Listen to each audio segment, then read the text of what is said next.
श्रोता प्रेमियों, मैं राम सागर शास्त्री आप लोगों के समक्ष रखने जा रहा हूं एक प्रसंग, विष्णु और गरुण का युद्ध। देखिए, कश्यप ऋषि की 13 पत्नियां थीं। एक बार कद्रु और विनिता ने कश्यप ऋषि से पुत्र की याचना की। अस्तु दोनों गर्भवती हो गईं। कद्रु ने 1000 अंडे दिए, जिनसे 1000 प्रकार के नागों की उत्पत्ति हुई। विनिता ने 2 अंडे दिए, जल्दी पुत्र बाहर आ जाए, इसलिए उसने समय से पहले ही एक अंडे को फोड़ दिया। उससे एक अपंग बालक अरुण की उत्पत्ति हुई। अरुण ने कहा, मां, तुमने समय से पहले अंडे को फोड़कर मुझे अपंग बनाया है, इसलिए मैं तुम्हें श्राप देता हूं कि तुम्हें विमाता कद्रु की दासी बनना पड़ेगा। अब दूसरा अंडा तुम समय से फोड़ना, उससे जो पुत्र उत्पन्न होगा वही तुम्हें दासत्व से मुक्त कराएगा। इतना कहकर अरुण आकाश में चला गया और जाकर भगवान सूर्य का सारथी बन गया। इधर विनिता ने दूसरा अंडा समय से फोड़ा। उस अंडे से गरुण की उत्पत्ति हुई। एक बार की बात है, समुद्र का मंथन हो रहा था। देवता और दैत्य दोनों अमृत के लालच में मंथन कर रहे थे। समुद्र से 14 रत्न निकले। जिस समय उच्च श्रवा नाम का घोड़ा निकला तो कद्रु और विनिता में बहस होने लगी कि बताओ घोड़े की पूंछ कैसी है। बहस में एक शर्त भी रखी गई कि जिसकी बात सत्य निकलेगी वही जीतेगा और हारने वाला उसकी गुलामी करेगा। विनिता ने पूंछ को सफेद बताया। कद्रु ने कहा, नहीं, पूंछ काली है। सत्यता यह थी कि उच्च श्रवा घोड़े का रंग सफेद था और उसकी पूंछ भी सफेद थी। नागों ने विचार किया कि मेरी मां कद्रु हार जाएगी तो उससे विनिता की दासी बनना पड़ेगा। अस्तु नाग दौड़कर घोड़े की पूंछ में लिपट गए, जिससे उसका रंग काला हो गया। आज विनिता हार गई और उसे कद्रु की दासी बनना पड़ा। अब कद्रु ने गरुण से कहा कि तुम हमारे गुलाम हो, इसलिए जाओ, समुद्र में अमृत निकलते ही तुम उसे छीनकर मेरे बेटों को दे दो, जिसे पीकर वे अमर हो जाएं। गरुण को आदेश का पालन करना पड़ा।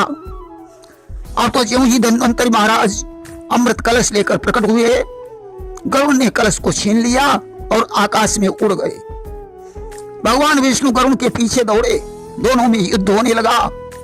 गरुण की वीरता देखकर भगवान बड़े प्रसन्न हुए कि युद्ध देखी रीझे भगवाना, अब बोले हरि मांगो वरदाना। भगवान ने गरुण से कहा, मैं तुम्हारे युद्ध से बड़ा प्रसन्न हूं, तुम हमसे कोई वरदान मांग लो। गरुण ने कहा, मैं कोई भिखारी नहीं हूं जो मैं तुमसे वरदान मांगू। तुम मुझसे वरदान क्यों नहीं मांग लेते कि भिक्षा वृत्ति हमारी नाही और तुम हमते मांगो किन काही। भगवान ने कहा, गरुण तो ऐसा करो, तुम हमारे वाहन बन जाओ कि तब ही विष्णु यह बैन उचारे और तुम वाहन बन जाओ हमारे। गरुण ने कहा, ठीक है, पहले यह अमृत नागों को पिलाऊं, इसके बाद मैं तुम्हारा वाहन बनूंगा। आज कलश को ले जाकर नागों के सामने रख दिया। नागों ने कहा, मैं नहाकर अमृत पीऊंगा। नाग नहाने चले गए। तब तक देवराज इंद्र गरुण के पास पहुंचे। उन्होंने कहा, गरुण, तुम्हारी माता को हराने में नागों की चालाकी रही, इसलिए यह अमृत कलश वापस कर दो। गरुण की बात समझ में आ गई। उन्होंने इंद्र को अमृत कलश दे दिया और अपनी माता विनिता के पास जाकर नागों की करतूत बताई। आज विनिता ने क्रोधित होकर नागों को श्राप दे दिया कि एक दिन समस्त नाग स्वयं जाकर आग में जलेंगे। और गरुण ने भी प्रतिज्ञा की कि आज से मैं नागों को जिंदा नहीं छोड़ूंगा। इसलिए वे पकड़ पकड़ कर नागों का भक्षण करने लगे। नाग उस समय रमणक द्वीप में रहते थे। अब तो कालिया नाग गरुण के भय से भागकर यमुन कुंड में छिप गया, क्योंकि एक दिन यमुन कुंड के पास सौभर ऋषि बैठे संध्या वंदन कर रहे थे। अचानक गरुण ने वहां पहुंचकर एक मछली को पकड़कर खा लिया। सौभर ऋषि ने गरुण को श्राप दे दिया कि यमुन कुंड ढींग जब ही यही हई और तुरंत ही गरुण भस्म हुई जई हई। यमुन कुंड के पास आते ही गरुण जलकर भस्म हो जाएंगे। कालिया नाग को यह बात मालूम थी, इसलिए वह रमणक द्वीप छोड़कर यमुन कुंड में रहता था। जब भगवान कृष्ण ने उसके फन पर बंसी बजाकर नृत्य किया तो पदचिन्ह अंकित हो गए। भगवान ने कहा अब तुम रमणक द्वीप में चले जाओ, क्योंकि हमारे पदचिन्ह तुम्हारे फनों पर अंकित हो चुके हैं। अब गरुड़ तुम पर आक्रमण नहीं करेंगे। अस्तु कालिया रमणक द्वीप में जाकर फिर से रहने लगा। देखिए, एक बार गरुड़ को अभिमान हो गया कि मैं कितना बलवान हूं, जो त्रिलोकों का भार लेकर भगवान हमारे ऊपर बैठते हैं, मैं उन्हें ढोता हूं। मन से कई गुनी हमारी चाल है। और कहने को तो ये कह डाला, पर मन में खटका बना रहा। अंतर्यामी की आंखों से यह भेद भला कब छुपा रहा। भगवान समझ गए गरुड़ को अभिमान हो गया है। आज उन्होंने अपनी लीला रच डाली। गर्मी का महीना था। एक हाथी प्यास से बेचैन होकर एक सरोवर पर पानी पीने गया। ग्रह ने उसका पैर पकड़ लिया, दोनों के बीच युद्ध होने लगा। हजारों वर्ष बीत गए। जब गजराज थक गया तो भगवान को पुकारने लगा। भगवान ने फिर भी गौर नहीं किया तो गज ने एक सुमन भगवान को अर्पण किया। देखिए, सुमन का मतलब होता है सुंदर मन, क्योंकि भगवान को प्राप्त करने के लिए सुंदर मन की जरूरत होती है।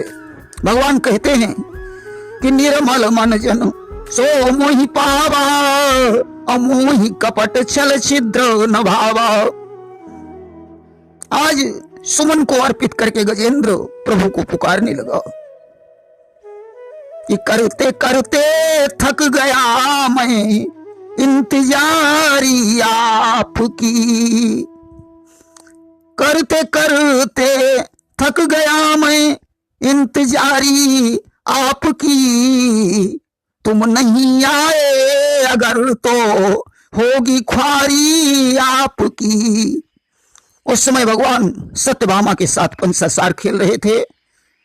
आज ज्यों गजेंद्र की पुकार उनके कानों में पड़ी, उन्होंने पांसा रख दिया। सत्यभामा ने कहा, प्रभु क्या हुआ? भगवान बोले, हमारा भक्त गज मुझे पुकार रहा है। सत्यभामा ने कहा, प्रभु वह यहां से कितनी दूरी पर है? भगवान ने कहा, 64 योजन की दूरी पर। सत्यभामा ने कहा कि 64 योजन हई गजराजा, और ताकी के ही विधि सुनी आवाजा। जब गजेंद्र यहां से 64 योजन दूर है तो आपने उसकी आवाज को कैसे सुन लिया? और जो तुम सत्य कहू यह बानी, तुम ही दिखाओ सारंग पानी। अगर आप सत्य कहते हैं तो मुझे चलकर दिखाइए। भगवान ने गरुड़ से चलने को कहा, गरुड़ ने इनकार कर दिया। भगवान ने कहा, तो तुम कुबेर के बाग में हनुमान जी बैठे हैं, उन्हें ले आओ, मैं उनके कंधे पर बैठकर चला जाऊंगा। गरुड़ ने कुबेर के बाग को प्रस्थान किया और इधर भगवान ने चक्र से कहा, चक्र ने भी इनकार कर दिया। भगवान बोले, तो तुम आज दरवाजे की पहरेदारी करो, कोई भी व्यक्ति अंदर नहीं आना चाहिए। इधर चक्र पहरेदारी करने लगा और उधर हनुमान के पास गरुड़ जी पहुंचे। उन्होंने हनुमान से कहा, हनुमान प्रभु तुम्हें बुला रही, इसलिए जल्दी से चलो, अन्यथा मैं तुम्हें घसीटता हुआ ले चलूंगा। हनुमान ने कहा, भैया काफी दिन से मैं यहाँ बैठा हूँ, हमारी पूंछ जकड़ गई है, जरा मेरी पूंछ को उठा दीजिए। गरुड़ पूंछ उठाने लगे, परंतु पूंछ हिलाए से नहीं हिली। हनुमान ने गरुड़ को पूंछ में लपेटकर समुद्र में फेंक दिया और भगवान के द्वार पर पहुंचे। चक्र ने घुसने नहीं दिया। हनुमान ने चक्र को मुंह में रख लिया और भगवान के पास पहुंचे। भगवान ने पूछा, हनुमान क्या तुम्हें किसी ने द्वार पर रोका नहीं? हनुमान ने सिर हिलाकर उत्तर दिया, हाँ रोका। तब तक गरुड़ भी आ गए। भगवान ने कहा, चक्र कहाँ है? हनुमान ने चक्र को मुक्त कर दिया। दोनों का अभिमान चूर हो गया। आज सत्यभामा सहित भगवान सरोवर पर पहुंचे। इधर गजेंद्र विचार करता है, आज प्रभु ने बड़ी देर कर दी। तब तक भगवान पहुंच गए।